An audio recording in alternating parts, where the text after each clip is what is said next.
Hello बच्चों, आप सब लोग अच्छे हैं। चलिए ठीक है, आज हम लोग कक्षा 11 की रसायन विज्ञान में चैप्टर नंबर 3 तत्वों का वर्गीकरण एवं गुणधर्मों की आवर्तिता में आज हम लोग क्या डिस्कस करेंगे, तत्वों के गुणधर्मों की आवर्तिता के बारे में डिस्कस करेंगे। क्योंकि इसके पहले की वीडियो में हम लोगों ने आवर्त सारणी का वर्गीकरण मतलब आवर्त सारणी के बारे में हम लोगों ने अच्छे से डिस्कस कर लिया था। ठीक है, तो आज हम लोग क्या पढ़ेंगे, गुणधर्मों की आवर्तिता। ठीक, उस टॉपिक में सबसे पहला गुण कौन सा है हमारा, परमाणु त्रिज्या। ठीक है, इसको सबसे पहले आज लोग हम समझते हैं कि आखिर ये परमाणु त्रिज्या होती क्या है, आवर्त में तथा वर्ग में इसके क्या क्या गुण हैं। ठीक है, तो चलिए शुरुआत करते हैं परमाणु त्रिज्या। सबसे पहले सारे बच्चों को पता होना चाहिए कि परमाणु त्रिज्या है क्या।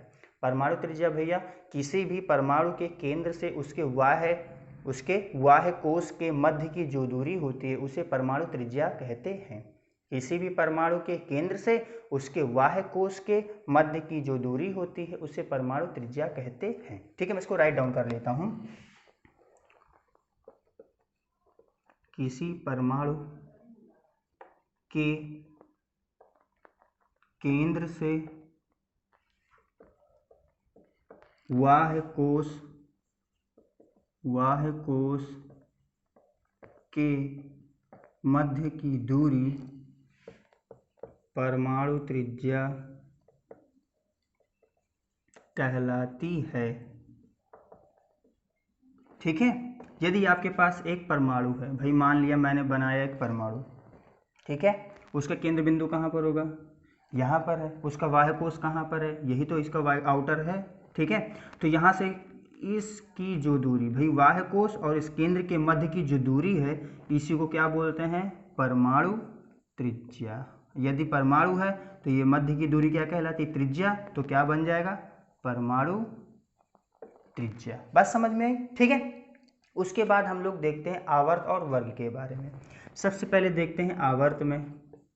यदि हम आवर्त में बढ़ते हैं तो तत्वों का क्या होता है, परमाणु क्रमांक बढ़ता जाता है।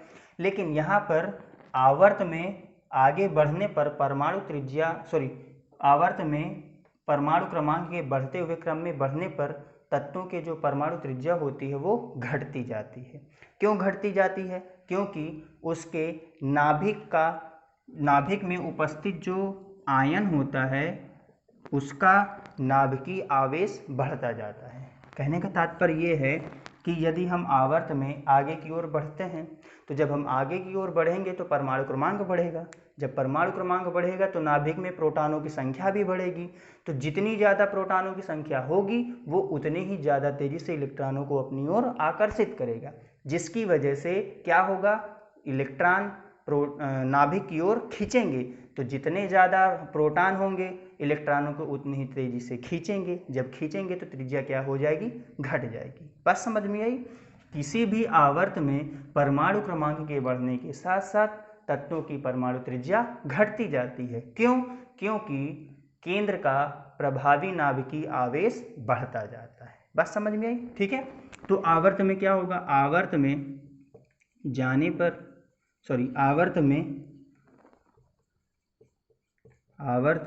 आगे जाने पर तत्वों की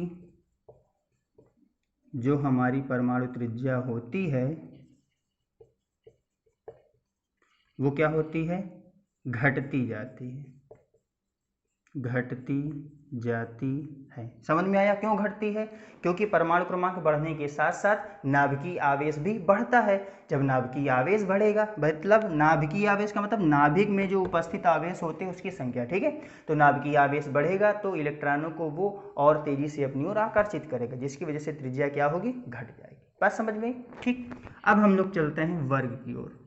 वर्ग का मतलब समझते हैं, ऊपर से नीचे कोई एक पर्टिकुलर वर्ग होगा, उनमें क्या होगा, तत्व व्यवस्थित होते हैं। तो ऊपर से नीचे की ओर आने पर, वर्ग में ऊपर से नीचे की ओर आने पर परमाणु क्रमांक बढ़ने के साथ साथ तत्वों की परमाणु त्रिज्या भी क्या होती है, बढ़ती जाती है। ठीक है, क्यों, क्योंकि जब हम वर्ग में ऊपर से नीचे की ओर बढ़ेंगे तो क्या होगा, तत्वों का कोश भी बढ़ता है। तत्वों को क्या होता है, कोश भी बढ़ता है। जब कोश बढ़ेगा तो उसकी त्रिज्या भी अपने आप बढ़ती चली जाएगी। बात समझ में आई। मतलब वर्ग में ऊपर से नीचे की ओर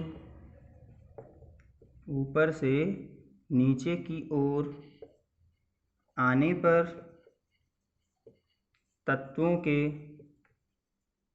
या तत्वों का परमाणु त्रिज्या बढ़ता है। क्यों? क्योंकि तत्वों के कोष भी बढ़ जाते हैं। कैसे? समझिए। मान लिया हमने पहला वर्ग लिया तो उसमें पहला होता है हाइड्रोजन, उसमें एक ही कोष होते हैं। हाइड्रोजन के जस्ट नीचे आ जाता है सोडियम, इसके 2 कोष होते हैं। बात समझ में आई? उसके बाद आता है पोटेशियम, इसमें 3 कोष होते हैं। अब बताओ, जब कोष बढ़ेगा तो त्रिज्या तो ऑटोमेटिक ही बढ़ती चली जाएगी, है ना? इसीलिए आवर्त में परमाणु क्रमांक बढ़ने के साथ साथ तत्वों का जो परमाणु त्रिज्या होती है वो घटती जाती है। क्यों? क्योंकि नाभिकीय आवेश बढ़ता जाता है। इसलिए क्या होगा? तत्वों का परमाणु त्रिज्या घटता जाएगा। वर्ग में ऊपर से नीचे की ओर आने पर तत्वों की परमाणु त्रिज्या बढ़ती जाती है। क्यों? क्योंकि तत्वों के ऊपर से नीचे आने पर कोष भी बढ़ते जाते हैं। ये बात समझ में आई? ठीक है। फिर आगे क्या बात में क्लियर हुआ कि जो हमारे साइंटिस्ट थे उन्होंने ये बताया कि तत्वों की स्पेसिफिक बताया उसने, स्पेशली तत्वों की परमाणु त्रिज्या ज्ञात करना संभव नहीं है। ठीक है। तो उन्होंने कुछ विचार आपस में किया और विचार करने के बाद उन्होंने कुछ सहमति जाहिर की कि तत्वों की जो परमाणु त्रिज्या होती है निम्नलिखित 4 प्रकार से फाइंड आउट किया जा सकता है। ठीक है। कैसे? सबसे पहला है सहसंयोजन त्रिज्या। सहसंयोजन त्रिज्या। ठीक। उसके बाद उन्होंने दूसरा विचार मत दिया। दूसरा विचार क्या था?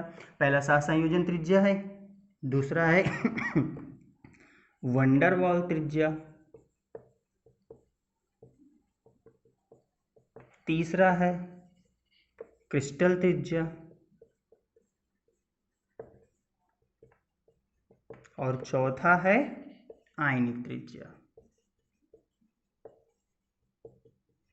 इन 4 प्रकार से हम तत्वों की जो त्रिज्या होती है, तत्वों की जो परमाणु त्रिज्या होती है उसको हम ज्ञात कर सकते हैं। ठीक है।